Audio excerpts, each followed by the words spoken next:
हम सब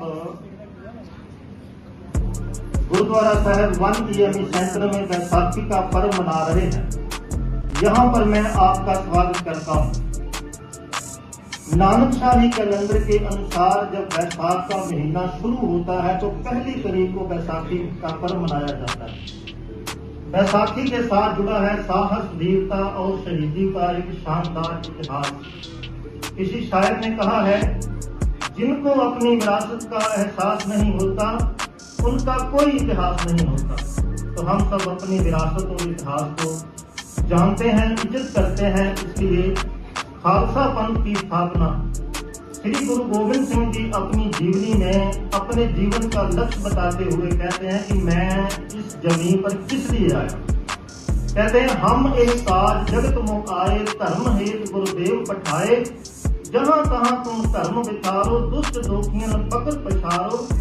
याही काज धरा हम जन्मन, समझ लेहो साधु सब मनमन। धर्म चलावन संत उबारन, दुष्ट सबन को मूल उपारन। गुरु गोविंद सिंह जी का हुक्म है कि इंसान को भक्ति के साथ शक्ति भी हासिल करनी चाहिए। शुभ कर्मों की दात मांगनी चाहिए परमात्मा से, ताकि वह दूसरों के ऊपर निर्भर ना रहे। इसलिए कहते हैं, देव शिवा बरमुह है शुभ कर्मन से कबहू न करो। ना करो अरसों जब जाए दरो, निश्चय कर अपनी जीत करो। अर सिख हो अपने ही मन को, यह लालच हो गुण तौ चुरो। जब आप की योद निधान बने, अत ही रंग में तब जूझ मरो। फिर गुरु जी ने उस निराकार शिव स्वरूप का जो जिस शिव के आगे अरदास की है, उसी को गुरु गोविंद सिंह जी कहते हैं कि वो एक ओंकार है, वो अकाल पुरख है। जिसका अर्थ समझाते हुए वो कहते हैं कि प्रारब्ध का स्वरूप कैसा है, अर्थ स्क्रीन पर समझिएगा। कहते हैं, चक्कर चिन्ह और वर्ण जात और पात नहन जय। रूप रंग और रेख भेद को कह न सकत केह। अचल मूर्ति अनुभव प्रकाश अमितोज किजय। कोट इंद्र इंद्रान साहु साहान गिनिजय। फिर भवन में ही सुर नर असुर, नेत नेत बन तिरन कहत। तब सर्व नाम कथय कवन, कर्म नाम वर्णत मत। भाव उसका कोई रूप रंग वेश जात पात कुल नहीं है, वह इन सबसे परे है। तो समय आता है जब दिल्ली के तख्त पर बादशाह औरंगजेब बैठा, तो उसका कहना था कि एक बादशाह, एक देश, एक ही धर्म सबको मानना चाहिए। जो ना माने वह काफिर, और काफिर को अपना धर्म मानने के लिए, पूजा करने के लिए, गायत्री मंत्र पढ़ने के लिए या धार्मिक यात्राएं करने के लिए एक खास किस्म का कर देना होगा, जिसको जजिया कर बोला जाता है। तो इसकी शुरुआत कश्मीर से बहुत सख्ती के साथ की गई। बहुत सारे लोग झुकने लगे और अपना धर्म छोड़ने लगे। पंडित कृपाराम की अगुवाई में 500 कश्मीरी लोगों का जत्था श्री गुरु तेग बहादुर जी के पास श्री अनंतपुर साहिब में पहुंचा। सारी व्यथा सुनाई। पास में ही खड़े 9 साल के गुरु गोविंद सिंह जी कहते हैं, पिताजी यह जुल्म किस तरीके से रोका जा सकता है। पिताजी बोले, कोई महाबली, कोई परमात्मा का प्यारा अपने जीवन का बलिदान करे, तभी इस जुल्म को रोक सकते हैं। गुरु गोविंद सिंह जी ने कहा, पिताजी मैंने गुरु नानक देव जी और आपकी वाणी में सुना है कि मजलूम का साथ देना और जालिम के खिलाफ लड़ना ही असल धर्म है। इस बात को सुनकर गुरु तेग बहादुर जी ने कश्मीरी पंडितों के जत्थे से कहा, जाओ और बादशाह को यह पैगाम दे दो कि हम सब धर्म परिवर्तन करने के लिए तैयार हो जाएंगे, अगर हमारे गुरु तेग बहादुर जी को ऐसा करने में राजी कर ले। यह पैगाम बादशाह तक पहुंचा दिया गया। गुरु तेग बहादुर जी को आगरा से गिरफ्तार किया जाता है।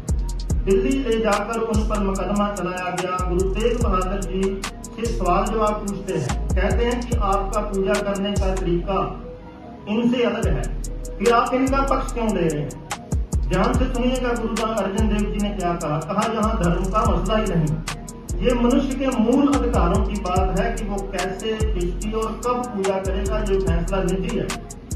थोपना ये गलत है। जब वह उनकी शर्तों को नहीं मानते हैं तो उनके सामने उनके 3 सिखों को शहीद किया जाता है। फिर गुरु तेग बहादुर जी को भी शहीद कर दिया जाता है। वहीं पर गुरुद्वारा शीशगंज साहब आप दिल्ली में सुशोभित देखते हैं। कटा हुआ शीश लेकर एक सेवक गुरु गोविंद सिंह जी के पास पहुंचता है। गुरु जी पूछते हैं, वहां पर कितने सिख थे, कितनों ने इस जुल्म के खिलाफ आवाज उठाई। महाराज सिख तो बहुत थे, लेकिन पहचान में कोई नहीं आ रहा था। गुरु गोविंद सिंह जी ने कहा, एक दिन मैं ऐसा खालसा तैयार करूंगा जो लाखों में अकेला पहचाना जाए। महान शायर मोहम्मद इकबाल लिखते हैं, फिर उठी आखिर सदा तौहीद की पंजाब से, हिंद को एक मर्द कामिल ने जगाया ख्वाब से। फिर आता है आज का दिन, सन 1699 की बैसाखी। इस दिन गुरु गोविंद सिंह जी 80,000 की सभा को संबोधित करते हुए कृपान को म्यान से बाहर निकालकर हवा में लहराते हुए कहते हैं, ज्यों तो प्रेम खेतन का चाओ, सिर धर गली गली मेरी आओ। है कोई मेरा प्यारा, क्यों मेरे सामने अपना शीश भेंट कर सके। लोग बहुत अचंभित होते हैं, क्योंकि दान दक्षिणा देने वाले गुरु बहुत देखे थे, सर धड़ से अलग करने वाला गुरु पहली बार देख रहे हैं। कमजोर दिल वाले लोग उठकर दौड़ने लगे। गुरु जी ने दोबारा शीश मांगा। कुछ लोग बोले, हम गरीब हैं, हमारे दिल चिड़ियों से भी नरम है, कमजोर हैं। गुरु जी जवाब देते हैं, कवि ने लिखा है, बेड़ों को मैं शेर बढ़ाऊं, राखन के संग रंग लड़ाऊं, चिड़ियों से मैं बाज लड़ाऊं, गिदड़ों को मैं शेर बढ़ाऊं, 1.25 लाख से एक लड़ाऊं, तब गोविंद सिंह नाम कहाऊं। इतने में लाहौर के रहने वाले भाई दयाराम खड़े होते हैं। गुरु जी, मैं अपना शीश हाजिर करता हूँ। उसको तंबू में ले जाया गया। कृपान चलने की आवाज आई। गुरु जी बाहर आए, हाथ में खून से लथपथ कृपान की। फिर दोबारा शीश की मांग की गई। ऐसा 5 बार हुआ। 5 बार भाई दयाराम, भाई धर्मचंद, भाई हुक्म राय, भाई हिम्मत राय, भाई साहिब चंद, इतिहास कहता है कि शीश धड़ से अलग किए गए। फिर उनको दोबारा सुरजीत किया गया, उनको नए वस्त्र पहनाए गए, खंडे से तैयार किया गया, अमृत छिकाया गया, 5 ककार दिए गए, 5 प्यारों का नाम दिया गया। फिर गुरु जी कहते हैं कि तुम 5 मेरा रूप हो, अब तुम सब मुझे अमृत छिकाओ। 5 प्यारे पूछते हैं कि हमने अमृत प्राप्त करने के लिए अपना शीश भेंट किया है, आप क्या भेंट करोगे। गुरु साहब कहते हैं कि समय आएगा, मैं अपना सारा परिवार खालसे को समर्पित कर दूंगा। गुरु साहब अमृत छकते हैं, गोविंद राय से गोविंद सिंह बन जाते हैं। ऐसे खालसा पंथ का उदय होता है।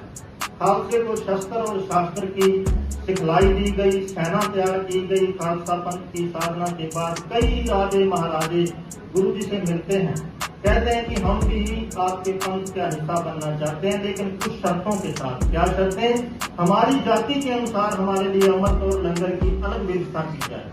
उस जजिया कर देकर अगर सुलह हो तो इसके लिए तैयार होना चाहिए।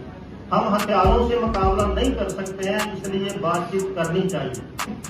गुरु जी फारसी के एक शेर में कहते हैं, चुकार आज हमारी दर्द जश्न, हालात अस्त बुर्दन बा समसीर दस्त। जब बातचीत के सारे रास्ते बंद हो जाएं तो शर्त उठाना जायज है। गुरु साहब जी कहते हैं, इन सिद्धांतों के साथ इन सिद्धांतों के साथ समझौता करके मेरा मकसद गिनती बढ़ाना नहीं है।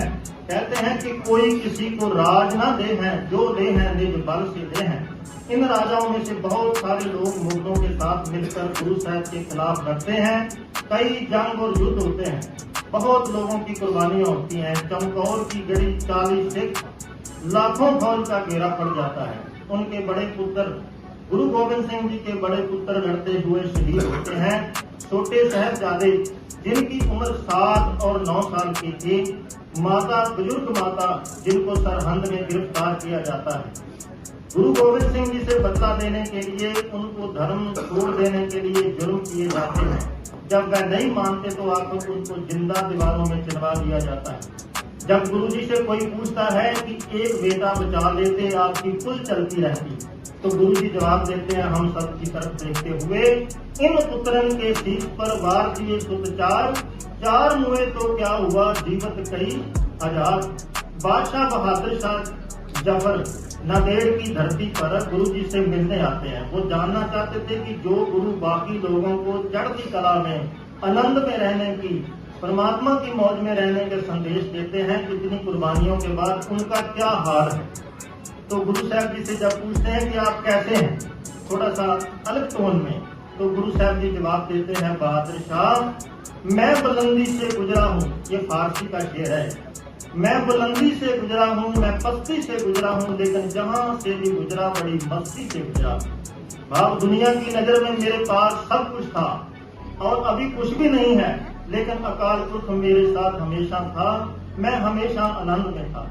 एक घटना इतिहास में और दर्ज है, जब अहमद शाह अब्दाली ने भारत पर कई हमले किए, जहाँ के धन दौलत को लूटा गया, साथ में जहाँ की बेटियों को भी लूट के सामान की तरह काबुल और गजनी के बाजारों में 2-2 आने की कीमत पर बेचा जाता था। तभी खालसा अमृतसर और लाहौर के बीच में आधी रात को हमला करके उन बेटियों को छुड़वा लेता। तब ये कहावत भी बन गई थी कि आधी रात को सुचेत हो जाओ। मुगल सैनिकों को बोला जाता था कि आधी रात को सुचेत हो जाओ, खालसा के 12 बजने वाले हैं। उसी से खालसे के 12 बजते हैं जब वो हमला करते हैं। अब्दाली हमलों से इतना तंग आ गया था कि पूछता है कि ये लोग है कौन, इनके घर कहाँ है, इनके घर को आग लगा दो। काजी नूर मोहम्मद जो इसका अधिकारी था कहता है कि घर है ही नहीं, आग कहाँ लगाएंगे। फिर कहाँ रहते हैं, बोले घोड़ों की काठियों पर रहते हैं। ये अपने गुरु के हुक्म के अनुसार चलते हैं। फिर बोलते हैं गुरु कौन है, वो कहता है मुर्शद इनका वली भयो है, इनको आबे हयात दियो है, उसने इनको अमृत सिखा दिया है, निडर सुर में बढ़ा दिया है। ये हर मंदिर में स्नान करके नई ऊर्जा लेते हैं। तो उसने गुरूर लगाकर हम मंदिर साहब गोल्डन टेम्पल को उड़ा दिया। धमाके में एक ईंट इसके नाक पर आके लगी, कहते हैं इसी के साथ उसकी मौत हो। तो जो तालाब जो सरोवर है हरमंदिर साहब गोल्डन टेम्पल का, उसको गाय के मांस और जो मृतक सैनिक थे उनकी लाशों से भर दिया गया था। इसी बैसाखी के दिन सन 1919 में जलियांवाला बाग श्री अमृतसर शहर में जनरल ओडायर की आजादी की सभा कर रहे लोगों पर गोलियां चलवाकर हजारों लोगों को शहीद किया। उसका बदला सरदार उत्तम सिंह इंग्लैंड जाकर लेते हैं। सासंग जी गुरबाणी में आता है कि पवन गुरु पानी पिता, इसका मतलब माता धरती हाथ। जहाँ पानी और पवन को साफ रखने की बात की गई है, वहीं पर धरती को माता कहा गया है। इसके लिए मर मिटना हमारा पहला फर्ज है। देखा जाता है कि लोग डिप्रेशन में चले जाते हैं, जीवन की परेशानियों से परेशान होकर। किसी ने कहा है कि श्री रामचंद्र जी के जीवन देखिए, 14 साल जंगलों में बिता दिए। श्री कृष्ण जी का जन्म ही कारावास में होता है, जिसको सूली पर चढ़ना पड़ा। हजरत मोहम्मद साहब ने हिजरत करनी पड़ी और गुरु गोविंद सिंह जी ने अपने 43 साल की उम्र में कितना संघर्ष किया, अपना पूरा परिवार कुर्बान कर दिया सच्चाई के लिए, धर्म के लिए, देश की संस्कृति के लिए। तो उनसे ज्यादा हमें जीवन में परेशानियां नहीं आ सकती। गुरु साहब जी असल में धर्म का जो फिलॉसफी है ना, वो समझाते कहते हैं कि सर्व धर्म में श्रेष्ठ धर्म हर को नाम जप निर्मल कर। सर्व धर्म में श्रेष्ठ धर्म हर को नाम जप निर्मल कर। किसी ने कहा है ना जन्नत की ख्वाहिश, ना दोजख का खतरा। गुरु साहब भी जहाँ कहते हैं स्वर्ग और नरक, स्वर्ग और जन्नत क्या लालच या दोजख और नरक के डर से पूजा नहीं करनी। क्योंकि अगर परमात्मा ओमनी प्रेजेंट है, भाव हर जगह मौजूद है, तो वो नरक में भी है। तो जहाँ बंदा जिसके कर्म सही है, जैसे गुरु साहब कह रहे कि सर्व धर्म में श्रेष्ठ धर्म हर को नाम जप निर्मल कर। अगर किसी के कर्म निर्मल है तो नरक को भी स्वर्ग बना देगा। तो यही संदेश हमारी कोर के मोटो का है कि कर्म ही धर्म। बस हमने इसी के ऊपर ध्यान देना है। मुझे पता है कि ये बातें करना, इतिहास कहना बड़ा आसान है, इसके ऊपर चलना उतना ही कठिन है। यही हम अरदास करने के लिए यहाँ इकट्ठे हुए हैं कि हम इसके ऊपर चल सकें। यहीं पर मेरी ये समाप्ति है प्रेजेंटेशन। अभी भाई साहब आनंद साहब का कीर्तन करेंगे, फिर अरदास करेंगे।